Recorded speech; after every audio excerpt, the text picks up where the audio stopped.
So, a few months ago, I promised in my totally normal and reasonable video where I talk shit on the FE fandom, what I would be doing if I were to write about the games themselves instead of griping about how fandom discourse is hard and weird. And considering that my next big video is going to take too long and I need to make some hashtag content for Mr. YouTube, I decided that maybe now was a good time to dig into that. But instead of using any of the ideas past me suggested, I'm going to hard pivot into talking about a Super Nintendo game that was only released in Japan.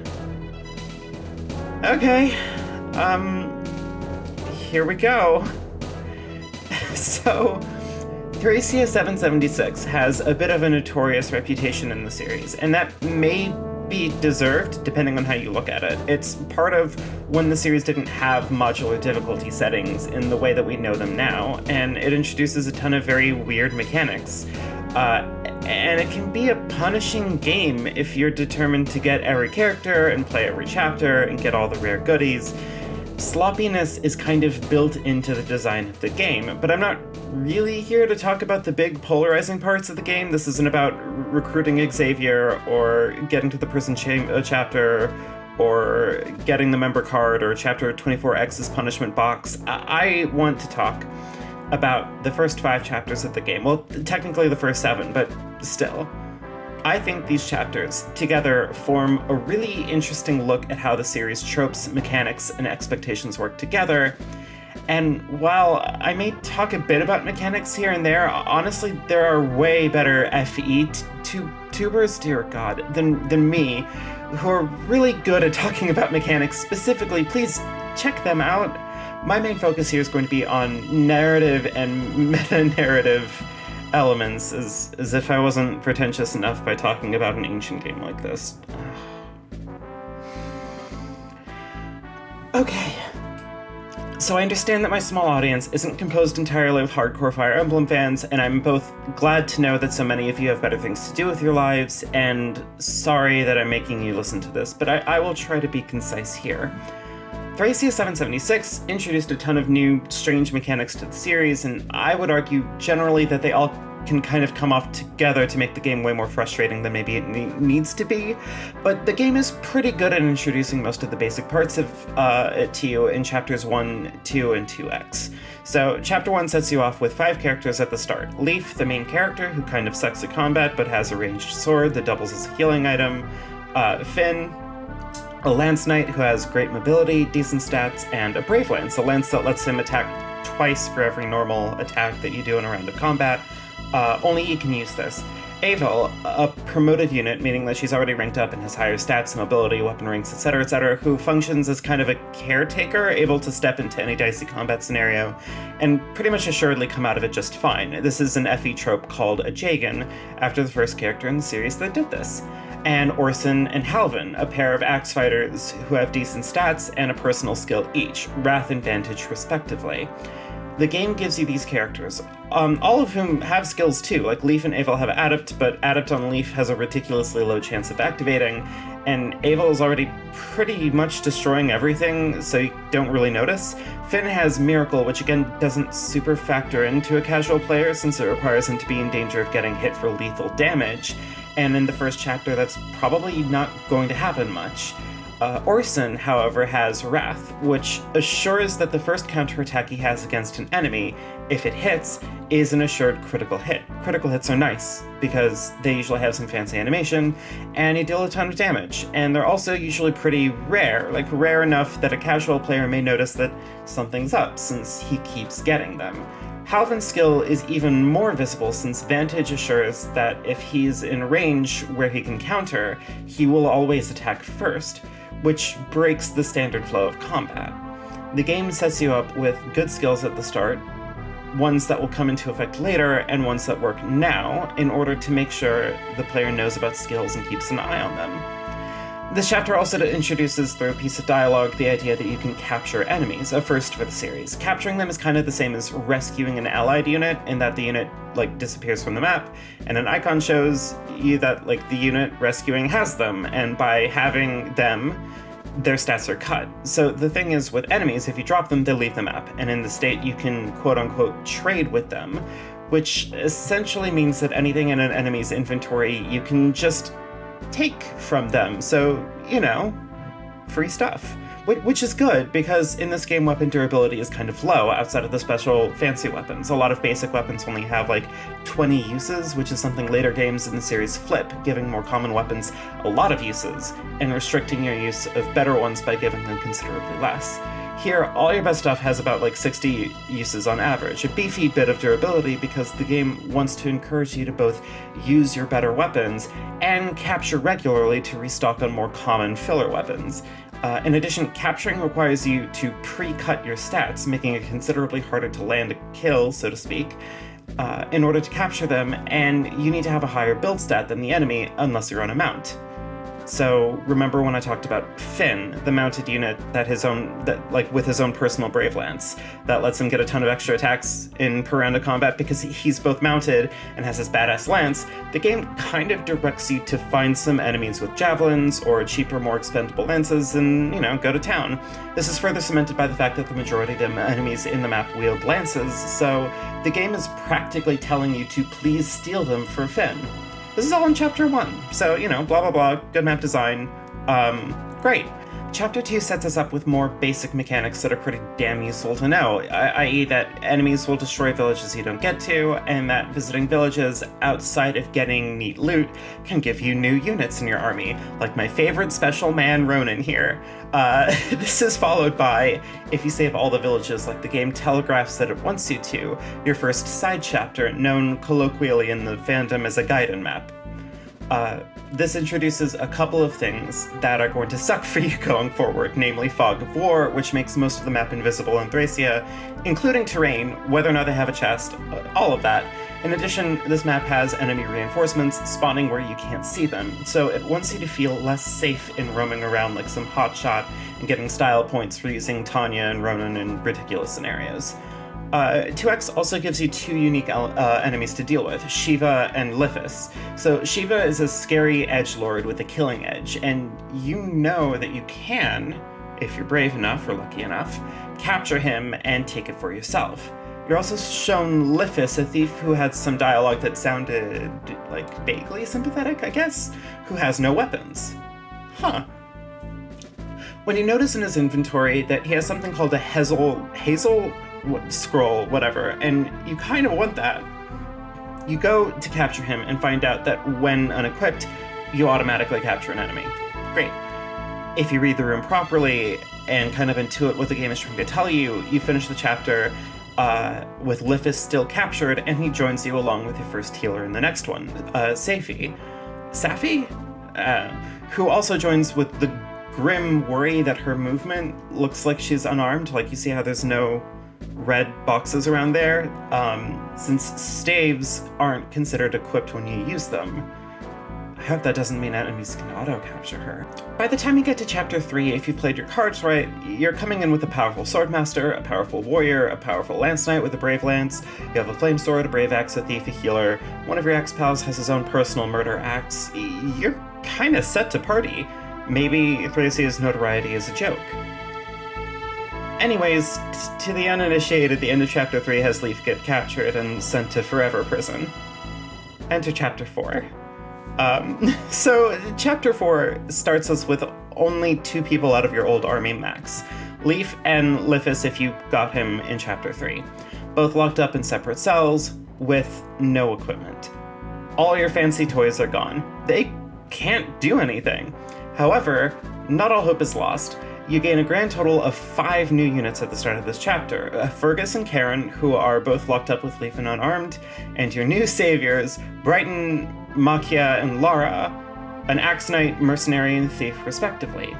The only problem is that since the prison is indoors, all mounted units are forced to dismount, and while dismounted they can only use swords, which means that literally everyone you have at the start of this fresh hell is sword-locked, and you're up against a seemingly never-ending mass of lance wielders who have a natural advantage over swords because of a thing called the weapon triangle. Great. This functions mechanically as a kind of second first chapter, since outside of altering what the chests contain in regards to whatever Leaf and Lif has had on them before getting ganked, everyone on the field is brand new. You have to figure out how to make these 3 people run around, free your friends, get your loot back, now scattered out around your new army, trade everything around so you can have people who can fight again, free the non-combatants, and get out, only to get through the main door and find an army of massive, terrifying armored units and mages ready to rip your army of little sword pals to pieces. Unless you did the thing last chapter with rescuing the children, you're pretty screwed, and even if you did it and get to recruit Dawson, this gorgeous armored man, he's still going to get roasted by the mages. This kind of frenzy pushes the player to be constantly stressed out. You cannot take your time to deal with the swarm of armor knights because more soldiers keep on spawning behind you up until, turn 60? You have to act fast and get out as many people as you can, preferably all of them, since talent has run thin and anyone you leave behind leaves your army forever, sort of. Even if you're smart and you take the big fancy weapons with you, most everyone on your side can't use them. Oh, I'm sorry, you'd like the Armor Slayer to put in work? That's a rank B sword, you petulant fuck, unless you've been grinding the shit out of Leaf. You can't use it or the Flame Sword. Fuck you! Thracia has given you what you expect to be the bread and butter of the game, using powerful weapons to amass a stockpile of stuff, an embarrassment of riches, only to take them all away and make you thrash about in the dark, dealing with almost comically fucked up challenges. 4X follows the same energy with the same amount of comically long enemy reinforcements, but it mashes you up against armored units and mages immediately, so, you know, at least when things go south for you here, you can restart immediately and not lose too much progress. And hey, if you're lucky and good at dealing with these increasingly awful threats, I almost said awful, that's terrible, you're rewarded on the other side of the door this time with your first mage, who comes with a unique tome. That's special effect is that it absolutely slaps, so hey, that's pretty good. And with that, we get to the grand finale of our little tale, Chapter 5. Now, on the surface, Chapter 5 seems to be a step up, since you get Avel back, and she comes with a new healer, Nana, who has a sword, and it's an awesome one. It drains enemy HP. That's pretty badass. All you have to do is keep Nana alive in an area filled with absurdly high-level units until you can unlock the gate, and oh, the enemy takes Avel away and turns her into stone. And even though your former friend who's now cursed with evil leaves too, the other powerful enemies don't. You're stuck trying to figure out how to deal with these assholes with your army of exhausted children using borrowed, nearly broken weapons.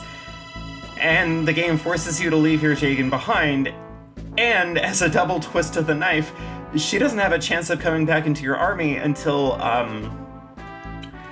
Chapter 24X, the chapter right before the end of the game.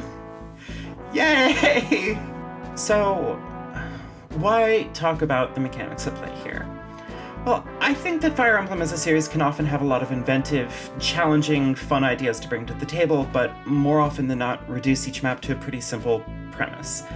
Defeat all the red boys until you're done, and then you either win, or you need to stick the main character on a castle or a chair, and then you win. It kind of assures a very lazy sort of progression through the game, in that you kind of know what to expect going forward each time, so every bit of experience you gain, every new weapon, item, unit, level, it's all crafted around knowing ahead of time what the essential goal will be.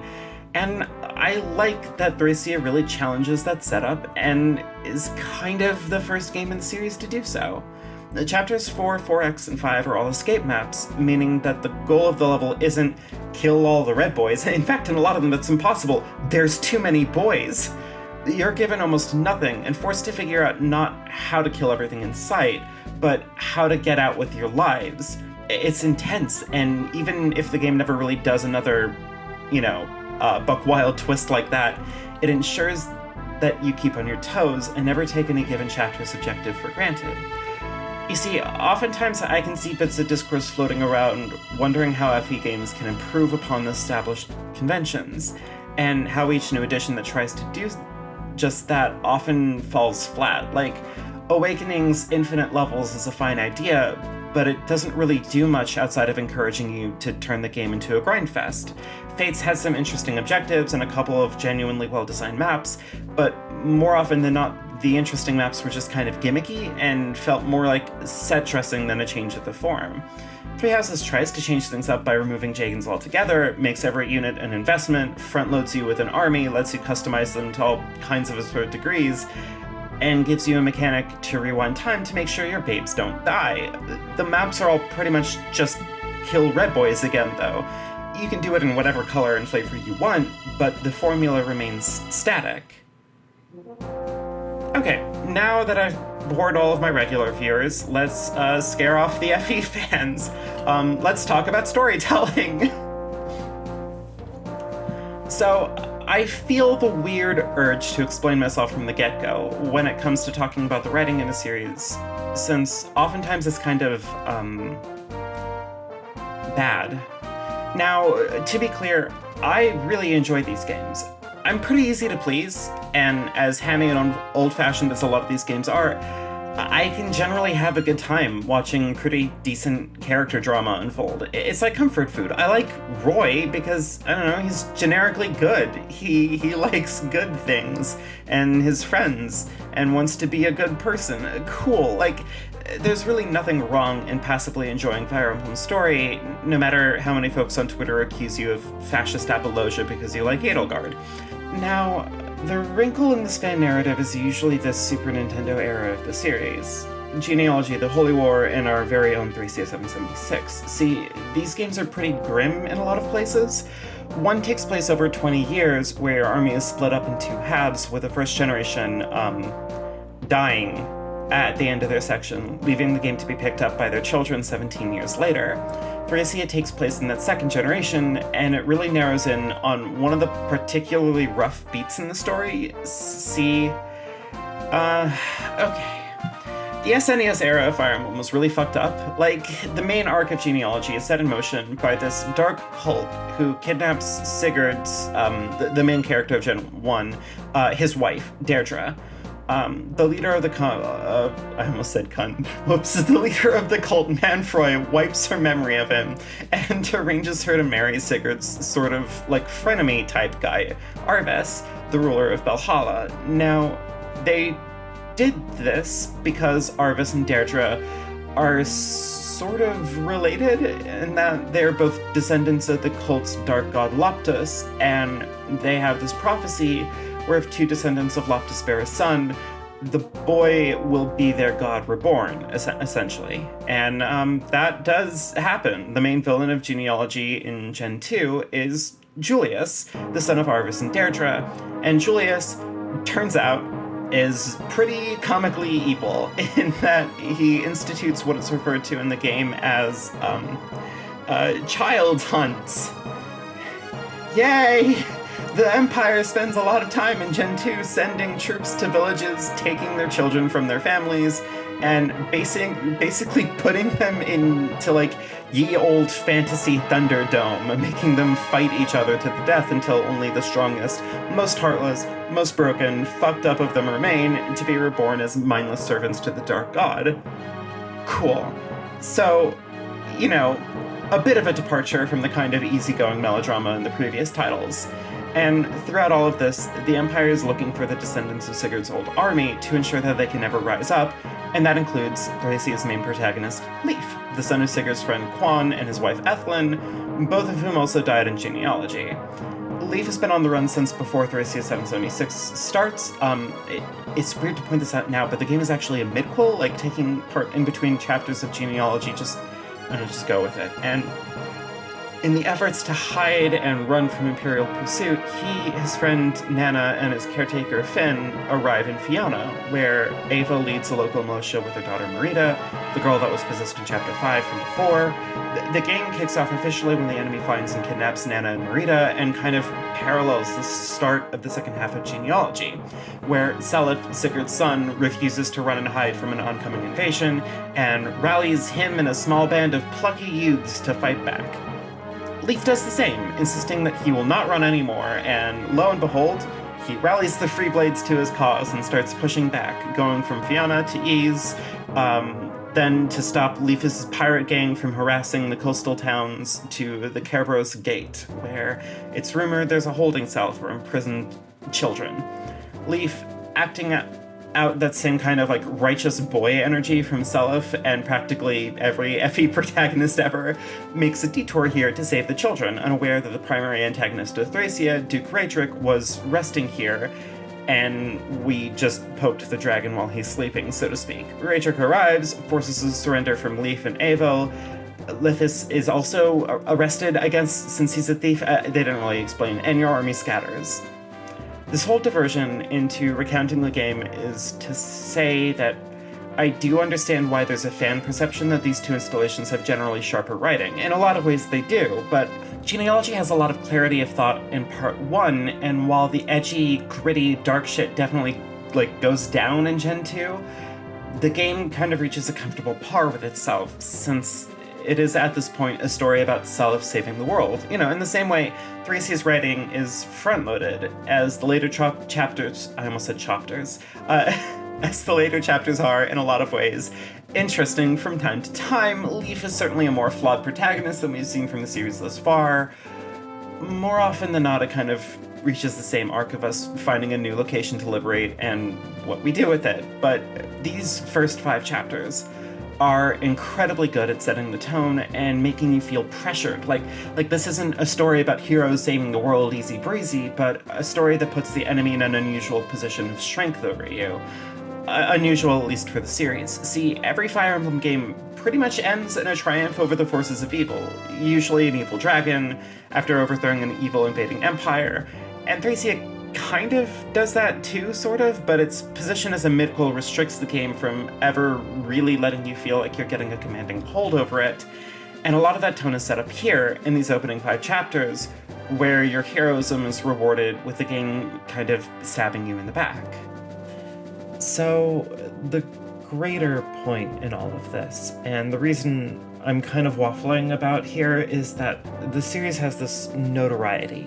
Because as I discussed in my fandom video, you can really easily have this kind of callous dismissal of the game's writing because it is kind of heavily influenced by old high fantasy tropes, war crimes, child soldiers, monarchs going into battle uncritically with bandits and pillagers with no regard to the circumstances that could lead such folks into such lives. Under a more thoughtful form of critical analysis, these games almost uniformly struggle to bring much to the table, and a lot of this gets worse in the later editions, since the more modern style of Fire Emblem leans heavy into anime tropes, the good, the bad, and the 1,000-year-old little girl romances. God, look, this is a struggle, because I both consider myself something of a serious critic, please don't laugh, and this doesn't sit well with the genuine fact that I kind of love these games. I don't think they teach very good morals or whatever. I'm definitely not a monarchist, and my support for Edelgard is at least 40% because she wields a big axe and could probably kill me. I would really like to see a more interesting, thoughtful Fire Emblem title in the future, but at the same time, these kinds of cozy, easily digested narratives are, well, kind of comfort food for me. It's free character drama, getting passively invested in this collection of blue units the game has told me that I have a moral responsibility to keep alive, and if you meet the games where they are, more often than not, they can kind of surprise you with some pretty good things. As a small example, I talked about liking Roy in a very glib and mostly accurate way, but I do genuinely like the conclusion of the game's true ending. The entire game has been fighting against this country led by a man who doesn't just want war because he's evil TMCR, but who had his faith in humanity so utterly crushed by his shitty, abusive parents that his end goal is to wipe out humanity entirely and give the land back to the dragons who once shared it with them. And the conclusion of that story isn't Roy finding and murdering the big bad dragon Idun, but in showing her mercy and striving towards repairing the world, to choose peace and cooperation at the pinnacle of a violent, bloody war with, frankly, terrible RNG. And to bring this to a more relevant example, Thracia, even though it doesn't have quite the amount of glaring issues as some of the other titles in the series, it really does know how to get you in line with Leaf and his struggles in this. Granted, again, the enemy he's facing is pretty explicitly, rounding up and torturing and killing children, so it's really hard to have, a nuanced stance there, although, frankly, give the US some time and I'm sure we'll get there.